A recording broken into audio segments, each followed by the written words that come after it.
The Suez Crisis, a narrative account introduction. In 1956, a political and military confrontation unfolded that would reshape the geopolitical landscape of the 20th century. This was the Suez Crisis, a conflict sparked by one nation's assertion of sovereignty over a critical waterway and the resulting clash of global powers. To understand the crisis, we must delve into the history of the Suez Canal, the international tensions of the Cold War, and the aspirations of newly independent nations seeking to define their futures. Chapter 1: The Suez Canal. The Suez Canal, completed in 1869, was a marvel of engineering. Stretching over 120 miles through the deserts of Egypt, it connected the Mediterranean Sea to the Red Sea. This waterway significantly shortened the maritime route between Europe and Asia, making it indispensable for global trade. By the mid-20th century, the canal was managed by the Suez Canal Company, a joint British-French enterprise. It was a vital economic asset for Europe, particularly for Britain, whose economy depended heavily on the canal for transporting oil from the Middle East.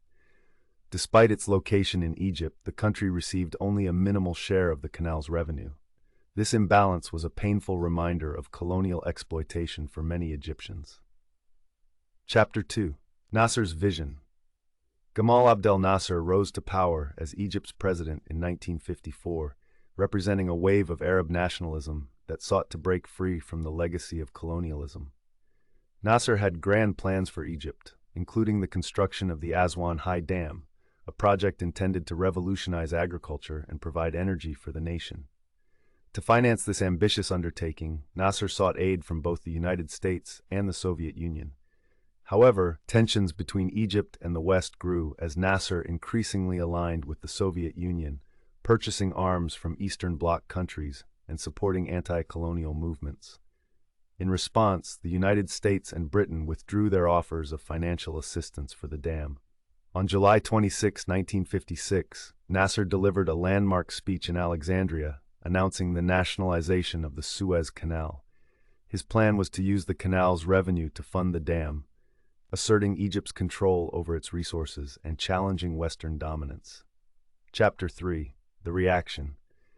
Nasser's move shocked the world. While it was celebrated in Egypt and across the Arab world as a bold assertion of independence, it provoked outrage in Britain and France. For them, the canal was more than a trade route. It symbolized their influence in the Middle East. Prime Minister Anthony Eden of Britain viewed Nasser as a threat to British interests, comparing him to European dictators of the 1930s. France, dealing with its own anti-colonial conflicts in Algeria, feared Nasser's influence on independence movements. Both nations decided that military action was necessary to regain control of the canal and diminish Nasser's growing power. Israel, too, had grievances with Egypt.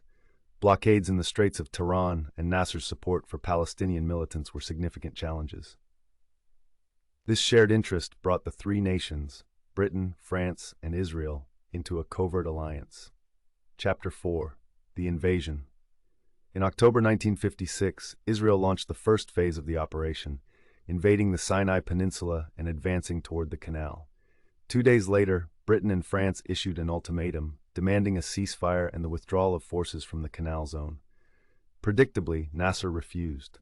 Under the guise of restoring peace, British and French forces began airstrikes and naval landings in Egypt. Within days, they had taken control of key areas near the canal. While the military operation initially appeared successful, it soon became clear that the political fallout would overshadow any gains. Chapter 5: Global Backlash. The Suez Crisis occurred during the height of the Cold War, and the international response was swift and severe. The United States, under President Dwight D. Eisenhower, condemned the invasion. Eisenhower, concerned that the crisis would push Arab nations closer to the Soviet Union, pressured Britain, France, and Israel to withdraw. The United Nations also intervened, passing resolutions that called for a ceasefire and deploying the newly created United Nations Emergency Force, UNF, to oversee the withdrawal of troops. Meanwhile, the Soviet Union issued threats, warning of possible intervention on Egypt's behalf. Facing global condemnation, financial pressure, and domestic protests, Britain and France were forced to back down. By December 1956, all foreign forces had withdrawn from Egypt. Chapter 6: Aftermath and Legacy. The Suez Crisis marked a turning point in global politics. For Britain and France, it was a humiliating retreat that signaled the decline of their status as world powers. The crisis highlighted their diminished influence and the growing dominance of the United States and the Soviet Union in shaping international affairs. For Egypt, the crisis was a triumph. Although the canal suffered significant damage during the conflict, Nasser emerged as a hero across the Arab world. His defiance against Western powers solidified his leadership and symbolized the broader struggle against colonialism. The Suez Crisis also demonstrated the effectiveness of international institutions like the United Nations in managing global conflicts. The deployment of UNEF was a precedent-setting moment in peacekeeping history. Conclusion. The Suez Crisis was more than just a conflict over a canal. It was a clash of empires, ideologies, and ambitions. It reshaped alliances, accelerated decolonization, and redefined the balance of power in the post-war world.